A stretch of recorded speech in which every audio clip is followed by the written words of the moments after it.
Salve família Encarando, aqui quem fala é o Davi e seja muito bem-vindo ao nosso humilde canal. Meus irmãos, eu quero fazer um vídeo aqui bem simples e bem prático, mas antes eu quero que você veja esses comentários aqui, ó. Esses são os comentários retidos do canal. Eu não bloqueei, não excluí nenhum. Não sou eu que coloco aqui, é o próprio sistema da plataforma.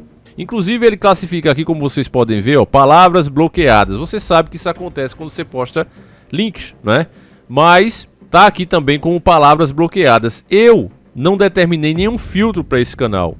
Esse canal é zero filtro. Aqui pode-se falar qualquer coisa pela minha vontade. Mas a plataforma não permite, inclusive exclui meus próprios comentários em resposta a alguns inscritos. Acontece muito aqui. Para você ter noção, no comentário aqui de Robertson Pedro de Souza, ele comentou naquele vídeo, né, a verdade por trás da menina grávida de 11 anos, que a mídia demonizou a juíza que simplesmente queria proteger uma vida que já estava com 7 meses e ela está sendo crucificada pela mídia. E ele faz um comentário aqui dizendo que basicamente a culpa é do pai e da mãe também, que não vigia. Como é que você tem uma criança de 11 anos e uma de 13 e deixa ficar assim com um namorado livre, fazendo o que quiser, se brincar como ele mesmo fala, até incentivando, não sei se é o caso, né? Mas ele dá exemplo aqui do TikTok. Um comentário pra mim, muito sábio inclusive. Usou algumas palavras pesadas, mas nada também que ofenda ou que seja considerado palavrão. Mas eu, ó, como dono do canal, tento aprovar o comentário dele, ó. Não posso. Eu simplesmente não posso. Mesmo o canal sendo supostamente meu, porque meu não é nada. Se fosse meu, eu conseguiria aprovar. Eu só tenho a opção aqui de excluir, ó. Esse aqui, por exemplo, o rapaz aqui, ó, temor em Yahweh e Yahshua, né? Algumas bases bíblicas que confirmam a veracidade dos nomes, né? Falando aqui da questão do nome do Messias. O comentário dele eu posso aprovar, ó. Tá vendo? Eu ainda posso, mas nem deveria ter sido bloqueado. Já o do nosso irmão Roberto Pedro, porque isso aqui faz parte de uma agenda, tá certo? Fica cada vez mais restrito. Então essa é a realidade que a gente vive hoje. Agora o que eu queria falar com vocês, meus irmãos, ainda seguindo o tema que a gente comentou de manhã, sobre as nossas estatais, quando eu comecei a fazer os vídeos aqui no canal e me deparando com denúncias de pessoas que inclusive já fizeram parte do grande sistema, da elite, e viram que aquilo ali era terrível, né? Deus tocou no coração delas, isso sempre aconteceu ao longo da história, e elas diziam a verdade, denunciavam como eles trabalhavam, o que é que eles pensavam. E uma das metas, né, um dos modus operantes dessa turma era justamente a mentira. E eles tinham consciência, nós falamos muito isso aqui sobre esses assuntos nos vídeos mais antigos de 8 anos atrás, que uma mentira dita muitas vezes, ela acaba se tornando verdade. E hoje, meus irmãos, a gente está vendo literalmente isso acontecendo. Os cabos eleitorais que estão aqui, né, pagos pelo sistema, que inclusive financia caras como a galera do MBL, cria inclusive um movimento daquele ali, eles passam 24 horas por dia falando que estatal não presta, que é cabide de emprego, que o país só vai se desenvolver colocando na mão da iniciativa privada. Só que, como mostra a Adriano Benayon, que seria o ministro do Dr. Enéas, o ministro da Economia, caso ele tivesse ganhado, no seu livro Globalização versus Desenvolvimento, é justamente o contrário. Os países hegemônicos, as potências mundiais, nenhuma que você procurar, se desenvolveu dependendo de esmolas, dependendo de ajuda. Elas se desenvolveram criando uma economia forte, fortalecendo a indústria nacional a tal ponto dessa indústria se tornar internacional e assim trazer mais dinheiro para o país. Quais são os obstáculos que a economia brasileira vem enfrentando ao longo das últimas décadas? Perfeito. Eu gostaria até de dizer que, no caso, o grande problema não é chegar tarde, é chegar errado. O que é chegar errado? Chegar errado é chegar imaginando que o desenvolvimento industrial, tecnológico, vai ocorrer através de investimentos diretos estrangeiros. Ou seja, sem procurar desenvolver no próprio país, em ambiente de competição, as tecnologias que implicam o verdadeiro desenvolvimento econômico, né? Porque as meras taxas de crescimento do PIB são enganosas. Elas podem ocorrer durante um determinado número de anos em função de se estar fazendo muitos investimentos. Mas se esses investimentos são feitos de modo a criar uma estrutura econômica deformada, errada, isso acaba sendo pago depois com muitas décadas sem crescimento ou com crescimento pífio. Para tentar ilustrar esse seu raciocínio, será que nós poderíamos dizer que é possível haver crescimento do PIB por muito tempo, mas isso também poderá acarretar maior dependência da economia dos centros internacionais? Pois é, o importante no caso é o qualitativo, né? Porque esse quantitativo aí das estatísticas de crescimento econômico, ele acaba, no longo prazo, ele depende do qualitativo, ou seja, você tem que investir. Um país, para se desenvolver realmente, qualquer exemplo de país que se desenvolveu no mundo, fosse de qualquer tipo de modelo, que fosse a Coreia do Sul ou Taiwan, ou que fosse a China comunista. Qualquer um deles se desenvolveu sempre sob a direção do Estado. Inclusive, até os Estados Unidos, na sua fase de desenvolvimento econômico, também cresceu sob a direção do Estado e com grande número e com grande investimento público, tanto a nível federal, como dos estados, como dos condados, aquelas subdivisões deles lá, até os Estados Unidos. É o caso da Alemanha também. Alemanha também. A Alemanha também foi sempre o Estado guiando. No meu livro aí eu conto muitas histórias dos grandes planejadores do desenvolvimento na Alemanha, né? Era gente que se orgulhava de ser funcionário público e que tinha a noção de que o setor privado só poderia deslanchar se tivesse um empurrão e por muito tempo o financiamento e as diretivas até para o seu planejamento por parte do setor público. Agora, são vários pontos interessantes que já começaram a borbulhar aqui na minha mente logo após a sua pergunta, a sua colocação inicial, né? Então, mas antes de voltar a isso, seria talvez interessante bater, enquanto está quente, o ferro está quente, nesse ponto que eu falei aí das enganosas taxas de desenvolvimento, de crescimento do PIB, é outra coisa, né? Quando elas são enganosas? Em que momento elas... Eu vou dar exemplos concretos, 2 exemplos concretos. Ainda há pouco, estavam comentando a propósito aí de eleição agora, comentando as taxas de desenvolvimento dos PIBs, do PIB nos últimos anos, aí eu comentei o seguinte na internet.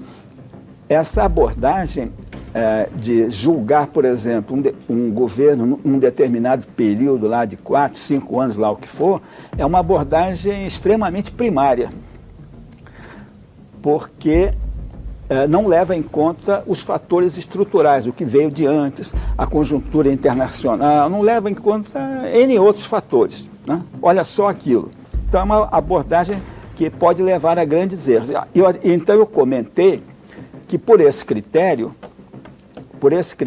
os governos de melhor desempenho no Brasil foram os do JK de 1956 a 1960 e o do general Emílio Médici de 1969, 70 a 1974. Por esse critério? Por esse critério de olhar as taxas de crescimento naquele período. Agora tem que se ver o que é que se estava criando com o tipo de investimento que se estava fazendo para o período seguinte, ou para às vezes, decênios seguintes. Então, o seguinte, eu vou tentar... Entre que estava sendo criado na estrutura. Estava, por exemplo, um grande endividamento externo. Foi um endividamento externo brutal, que deu um salto terrível. No governo do Juscelino também houve, além de ter sido, ao final dele, surgida, né, a primeira crise de contas externas desde que o presidente Vargas, em 1943, havia praticamente zerado a dívida externa. Ele fez uma espécie de uma auditoria na dívida externa. Exatamente, ele fez uma espécie de auditoria. Só pagando aquilo que realmente fosse Ele aproveitou os saldos de exportação feitos durante a guerra, né, que as economias do hemisfério norte não estavam podendo, como é que se diz, exportar para o Brasil, né? Então o Brasil ficava com saldos positivos no comércio exterior, e o Getúlio aproveitou esses saldos para fazer propostas de compra de títulos no mercado secundário em Nova York. Com isso, ele praticamente zerou em 1943, ficou muito pouco, quase nada, ficou uma coisa residual na dívida externa. Mas foi uma decisão de soberania política. Uma decisão de soberania política. Agora, ao final, agora o que é que eu tenho que explicar do que aconteceu primeiramente no governo JK, e que foi mais ou menos o mesmo modelo dos governos militares, logo depois do primeiro governo militar, que foi um pouco diferente, mas foi pior ainda, porque foi um governo de destruição do que estava restando de empresa nacional, com uma pretensa austeridade dirigida por Roberto Campos, cujo objetivo, ou resultado pelo menos final, foi destruir grande número de empresas brasileiras. O que é que aconteceu no Brasil que eu sempre saliento, inclusive nos meus artigos, é que o presidente Vargas foi derrubado em 1954, né, por uma conspiração dirigida de fora do país, e, em resultado disso, em janeiro de 55, foi mudada a legislação referente ao capital estrangeiro, e abriram-se vantagens absurdas para as empresas transnacionais, inclusive, né, a permissão de trazer para o Brasil o equipamento usado, sucateado, que já estava amortizado, cujo valor já era zero, a tecnologia também já era valor zero para eles, e isso foi atribuído a esses bens de produção, foi atribuído um valor muito alto e vantagens cambiais, ou seja, criaram-se tais vantagens em favor das empresas transnacionais, que eram logicamente muito maiores e mais fortes que as empresas brasileiras, que se haviam formado na primeira metade do século no Brasil, como o mesmo que aconteceu na Argentina, por exemplo. Muito bem, o que é que aconteceu ali? Aconteceu que, então, as empresas transnacionais, produzindo aqui quase a custo zero e podendo eliminar a concorrência, não haveria concorrência, não haveria como competir com as empresas transnacionais aqui dentro. Aí o que é que aconteceu? Elas podiam, inclusive, ter uma espécie de reserva de mercado em favor delas e obter lucros reais assim de mais de 3 vezes o custo de produção. Foi mostrado em relação aos automóveis, por exemplo, num livro do então senador Vasconcelos Torres, né, com vários dados e tal. Muito bem. Então, é esse modelo de dependência financeira desnecessária. O Brasil não precisava de recursos financeiros para se industrializar. Isso que é importante também, que as pessoas não entendem. As pessoas pensam que o Brasil foi levado a essa situação por necessidade. E como seria sustentada a industrialização brasileira com recursos internos? Nunca foi problema. O Brasil já tinha obtido ótimos resultados com a industrialização substituidora de importações. O próprio mercado interno gera capital, o Estado pode ajudar com o financiamento dos bancos públicos. Ou seja, o dinheiro não é um problema. Eu não diria nem que é o menor dos problemas, eu diria que ele não é problema algum.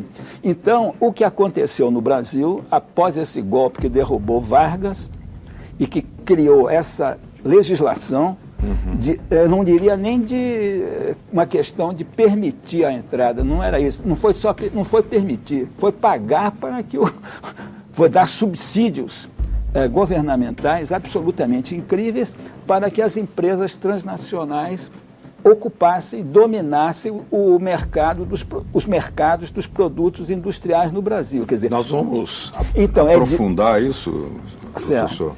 Nós precisamos aqui fazer um pequeno intervalo aqui na nossa conversa.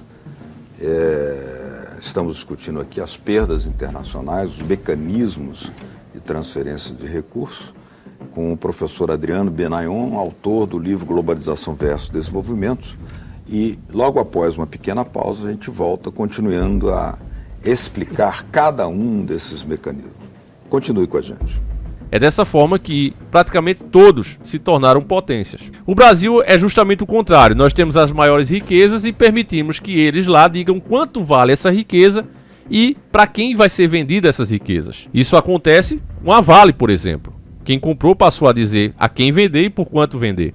É um absurdo que aconteça. Você já imaginou você botar o seu carro para vender sua casa e deixar o comprador dizer quanto vale? Já pensou isso? E pior, dizer a quem também você vai vender? É uma coisa ilógica, mas é assim que a gente trabalha no Brasil. Eu respondi alguns comentários, às vezes falta até paciência, porque é muita ignorância, as pessoas não querem ler. Elas acham que assistindo um vídeo de um cabo eleitoral, que se disfarça de jornalista, que se disfarça de intelectual, mas são todos entreguistas, alguns sabendo disso e outros porque são ignorantes mesmo. Mas no geral, o cara vai lá num canal desse e diz, olha aqui ó, estatal é isso, a gente tem um belo exemplo aí de como foi bom privatizar, com as telefônicas. Bom, as telefônicas elas geram um prejuízo anual quase no tamanho da Vale todos os anos. Antes de ser privatizada, a nossa empresa de telefônica, ela tinha um sinal onde era caro para você conseguir esse sinal e você comprava a sua linha. Você era um acionista. Inclusive, quando ela foi privatizada, as pessoas que tinham sua linha própria receberam até 25 mil reais naquela época, que era um dinheirão. Não era feito hoje. O salário, se eu não me engano, naquele tempo era 100 reais, para você ter noção. Então imagine você receber 25 mil reais, sendo que o salário era 100. Você era dono. Já existia denúncias dos próprios funcionários das comunicações que o governo propositalmente estava deixando o serviço arcaico. Havia evoluções sem precisar de investimento, onde poderia se converter aquele sinal que era de 1 para 100 mil para 1 milhão de pessoas. Mas o governo não queria fazer isso, porque ele era pago, como esse agora é, para privatizar. É o que acontece, que nós mostramos no vídeo de mais cedo, assista se você não viu, onde os petroleiros estão denunciando, e não é de hoje, nós mostramos denúncias de agora, 2022, desse mês inclusive, e já mostramos em outros vídeos denúncia desde a época da greve dos caminhoneiros, onde os petroleiros diziam que o governo, na época de Michel Temer, assim como esse agora de Bolsonaro, estão mandando as refinarias trabalhar com uma defasagem, capacidade mínima, de quase 70%. Ou seja, estão trabalhando com 30% da sua capacidade. Por que o governo faz isso? Agindo dessa maneira, é óbvio que falta o petróleo refinado, falta a gasolina, né? Falta o óleo diesel. Então o governo é obrigado a pagar caro, importando para cá esses produtos, pagando a refinarias de fora para que refinem o combustível que a gente precisa. Justificando, no caso, o PPI, nos preços dos combustíveis. Agora, por que ele faz isso? Porque o governo seria tão burro, né, de pagar mais caro numa coisa que, se ele colocar as próprias refinarias para trabalhar com 100% da capacidade, ele dá conta. Por que ele faz isso? Aí você começa a puxar na memória e começa a entender o que é que Enéas falava de negociata. Entende, meu irmão? É como se um cara dissesse, olha, eu quero comprar a casa de fulano, mas ele não quer vender. Aí esse cara, certo? Contrata um amigo teu, um vizinho teu, e eles começam a sabotar a tua casa. Começam a forçar a porta à noite para te assustar, começam a jogar pedras no teu telhado, furar os teus canos, cortar a tua fiação, para você ter tantos problemas com a casa e dizer, sabe de uma coisa, eu vou vender. Vou viver de aluguel. Você não faria isso, com certeza você enfrentaria. Mas é assim que o governo age. E pior, vende barato. Ele vende, né, como o caso da Eletrobras, que inclusive já está aprovado o maior aumento que a gente já vai ver nas contas, 67%, né? Você que paga aí R$1.000 vai pagar 1.670 de aumento, vai passar a ser o novo preço.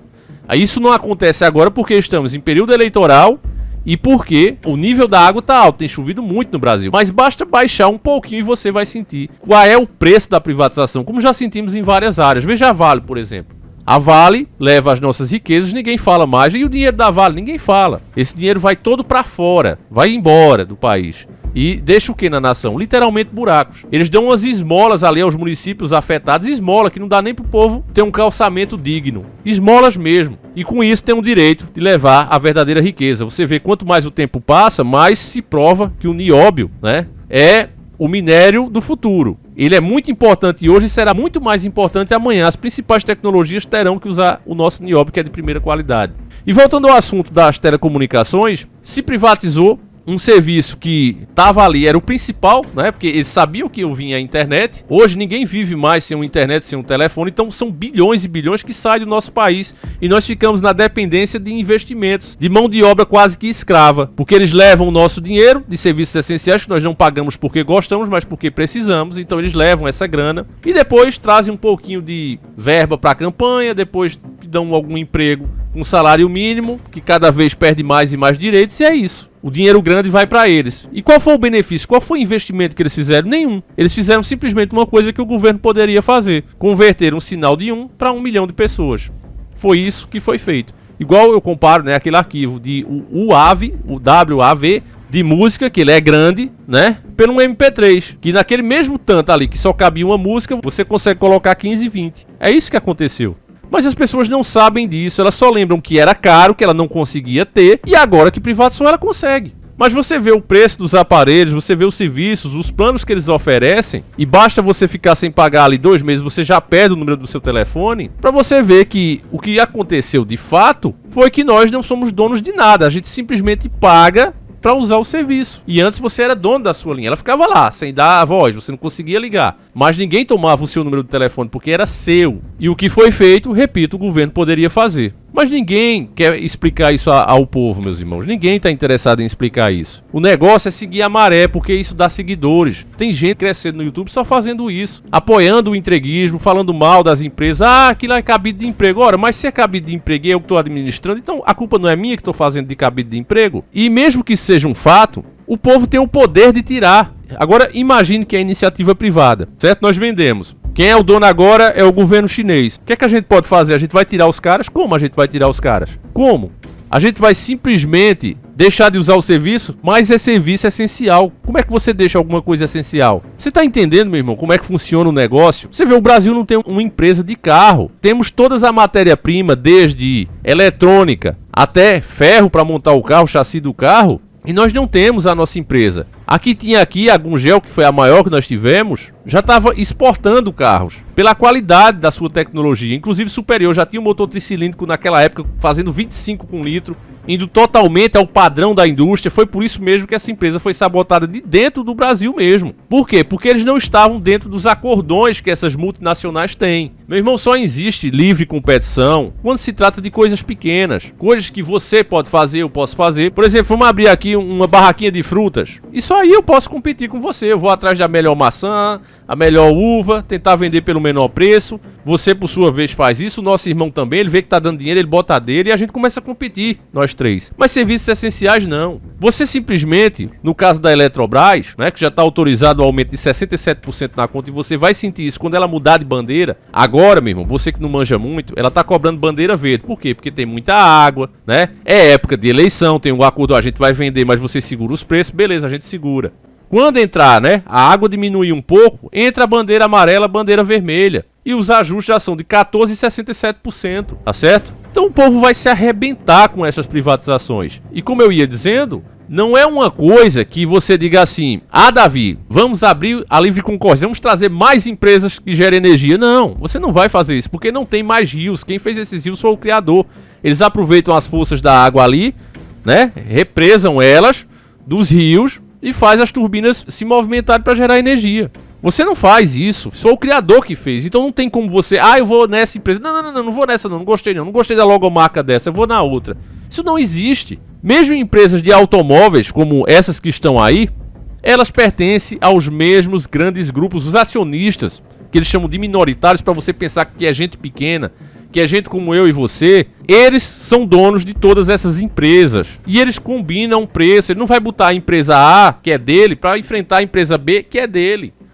Não existe isso de livre competição. Quando chega uma, por exemplo, empresas americanas versus chinesas, eles entram em acordo. Vamos tomar aqui um cappuccino, vamos combinar os preços, essa concorrência assim. Se você lançar um motor que faz 30 km com litro, eu vou lançar um que faz 40. Nós dois vamos perder. Vamos segurar aqui. É assim que é feito, meu irmão. Os caras conversam entre si. Você não vê os políticos, Bolsonaro aí que diz que é contra o PT, votou 359 vezes nesses últimos 3 anos junto com o PT. Isso é conversa pra boi dormir, meu irmão. Você não pode ser tão otário a ponto de acreditar nisso. O Brasil precisa lutar pelas suas empresas, porque quando o governo é ruim é possível a gente trocar, ou seja, a gente troca também o comando dessas empresas. A partir do momento que elas forem privatizadas, nós nos tornamos reféns, como eu já mostrei no outro vídeo de mais cedo. As empresas que hoje estão privatizadas no país e as que cobram mais caro. E pior ainda, elas levam todos os meses verdadeiras fortunas dos nossos bolsos para lá, empobrecendo literalmente a nação.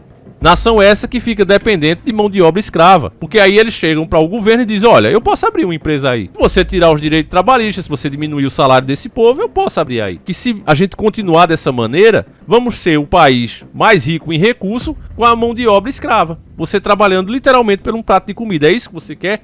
Porque é assim que a gente está caminhando. Leia o livro de Adriano Benayoun. Nenhuma grande potência chegou a esse status esperando doação, baixando a cabeça, colocando o rabo entre as pernas, como esse governo faz. Eu já disse e repito aqui, perco inscritos, porque a bolha bolsonarista é a maior da internet, sem dúvida nenhuma. Está recebendo uma verdadeira lavagem cerebral, mas o pior governo, em questão econômica, é o governo Bolsonaro, é a repetição do governo Temer, é a repetição do FHC. Você precisa entender isso, meu irmão, você precisa falar com seus irmãos. Eu tentei usar aqui palavras simples, ser bem preciso, mas como eu disse, não fique só nisso não, vá pesquisar. Procure mais a fundo cada ponto que eu indiquei e não vá na opinião desse pessoal que é pago para falar o que fala, que está se beneficiando, ganhando muitos inscritos, seguindo a maré. O Brasil só vai ser uma grande empresa quando ele começar a acreditar nas suas próprias empresas, no mercado interno. Por exemplo, se pegasse os Correios e dissesse, olha, a gente vai permitir que fulano, que tem uma distribuidorazinha ali, tem uma transportadora ali, lá em Sergipe, lá no Maranhão, a gente vai permitir que ele faça na cidade dele. Se ele for bom, a gente vai entrar com o BNDES, financiar para que ele comece a fazer em outras cidades e depois no estado inteiro. Se tiver outro bom como ele, a gente bota também. E dessa maneira as nossas empresas nacionais começassem a se desenvolver. Se tivesse essa política aqui dentro, não tinha problema entregar o monopólio do governo às nossas empresas. Mas o que eles querem fazer é o quê?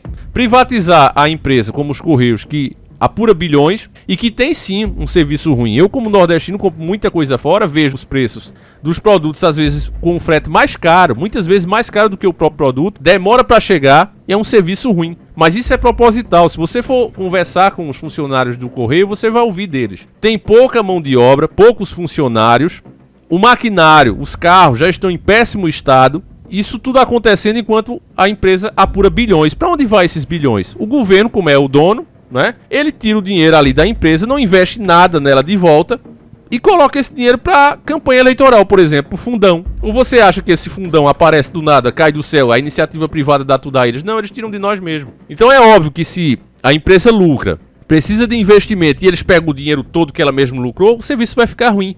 Ponto final. Mas é proposital. Eles querem um serviço ruim que é para você pedir pela privatização. É simples assim, meu irmão. É negociata. As pessoas interessadas em comprar já estão lá, ó, conversando com eles, cara a cara, não é assim por telefone, não é por vídeos na internet, é cara a cara. Ô, fulano, vende isso aí a mim, tu vender, eu te garanto tantos mil, ó, por mês. Eu te garanto uns terrenos lá, ó, na Ilhas Malvinas.